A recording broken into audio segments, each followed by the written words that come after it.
Olá pessoal que assiste o canal da Semã Sociedade Espírita Maria Nunes. Estamos aqui para mais um capítulo da obra Jesus e Atualidade de Joana de Ângeles, psicografada por Divaldo Franco. Hoje nós comentaremos o capítulo 7, intitulado Jesus e Justiça. E Joana inicia este capítulo apresentando uma síntese da justiça.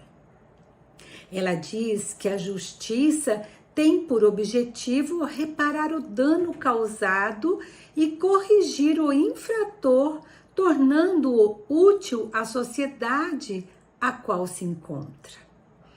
Quando ela diz que a justiça é para o infrator reparar e corrigir os seus danos ou os seus equívocos, é para prepará-lo para um convívio com o outro e também retornar à sociedade.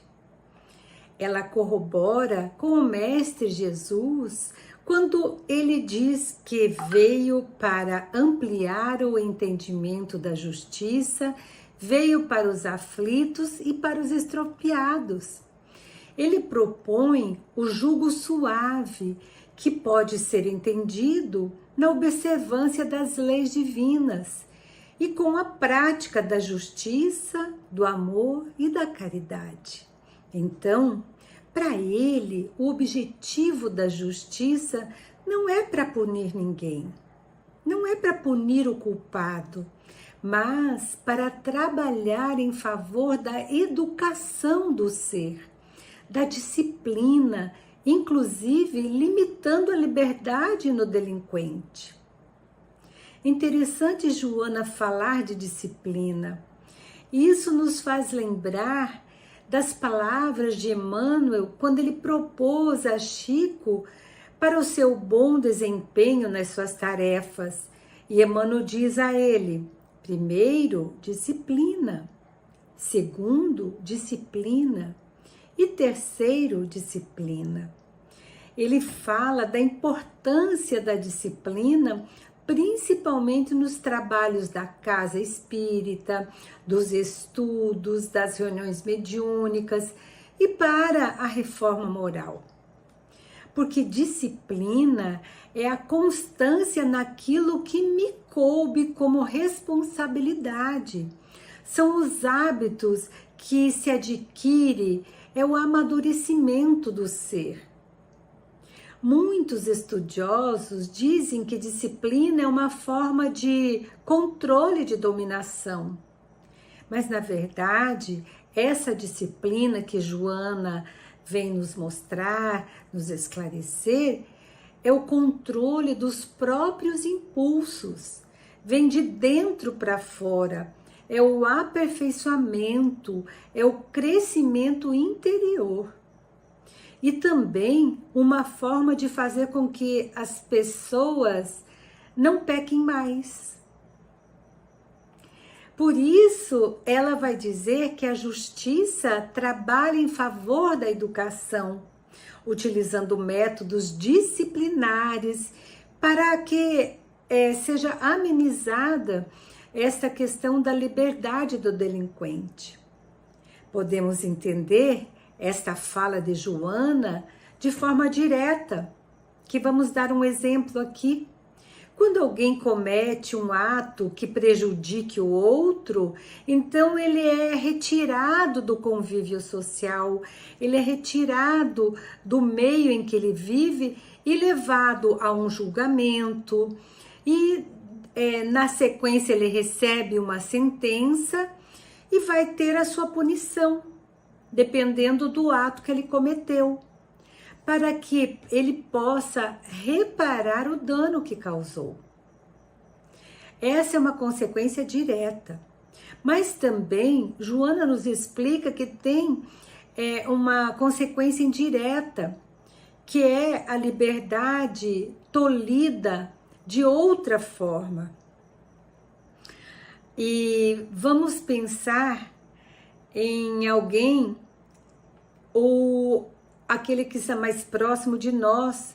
Quantas vezes temos a nossa liberdade tolhida por situações da vida, seja de relacionamento, seja financeira, conjugal, tantas outras liberdades que nos são tolhidas.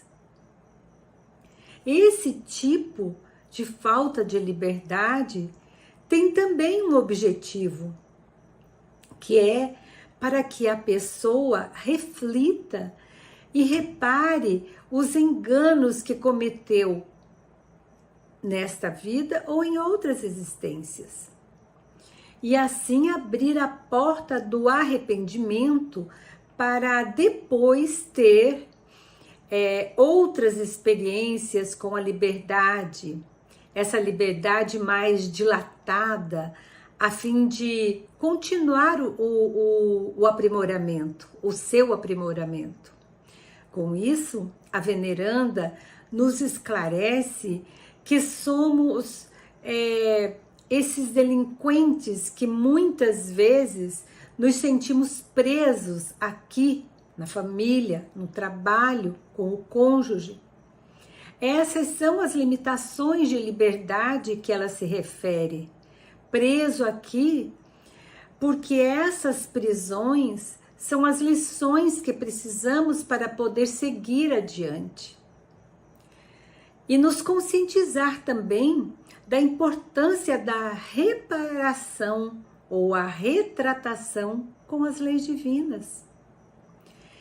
E essas situações nos ajudam na reflexão acerca das limitações nas quais devemos aceitar sem reclamar, vivendo na obediência cristã. E é dessa forma que a gente vai alcançar essa liberdade. E Joana afirma o que Jesus nos ensina quando ele diz: vinde a mim, vós que estáis cansados, e eu vos aliviarei, porque meu jugo é suave, meu fardo é leve. E nessa passagem do Mestre, nós podemos observar que ele não condena a ação de ninguém, mas que a ação ou a punição foi trazida pelos fariseus de aplicar leis severas, como fazia, e ainda colocavam agravantes para se tornar uma lei cruel. E esta ação, ela vem dos homens, porque na verdade a lei divina não é cruel, e é sempre e será sempre a lei do amor.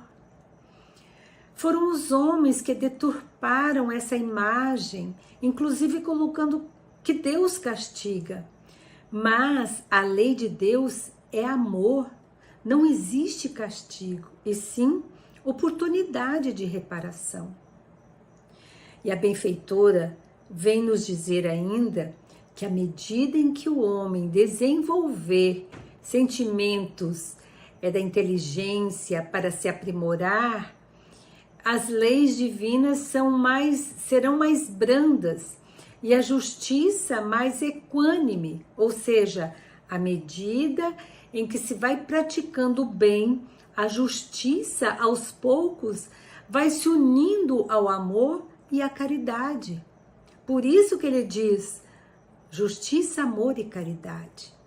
E aí acontece a modificação de uma justiça prisional, vigilante, para uma justiça em que o jugo é suave e o fardo leve, como Jesus prenuncia.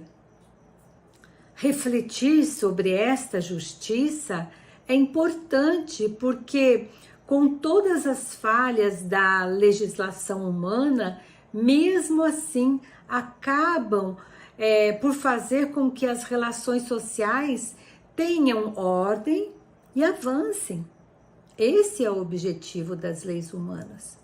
E à medida que se vivencia o Evangelho de Jesus, nós avançaremos mais ainda na responsabilidade essa responsabilidade pessoal própria dos seus próprios atos. Como Jesus nos ensina a cada um as suas próprias obras. Então vai depender de nós, vai depender das nossas obras para termos esta, vamos dizer assim, essa justiça mais leve, mais suave. E para finalizar, falando da atualidade do pensamento de Jesus, Joana nos diz: Jesus fez-se paladino na justiça equânime, sem preferência de pessoas, promovendo a reparação e dando a cada um conforme aquilo que ele necessita. Jesus foi doce, mas enérgico, sem jamais esquecer da compaixão. Ou seja, ama a todos. E esse é o caminho que devemos trilhar, de nos reeducar, porque a justiça sempre encontrará o infrator. É isso que nós temos para hoje. Paz para todos nós.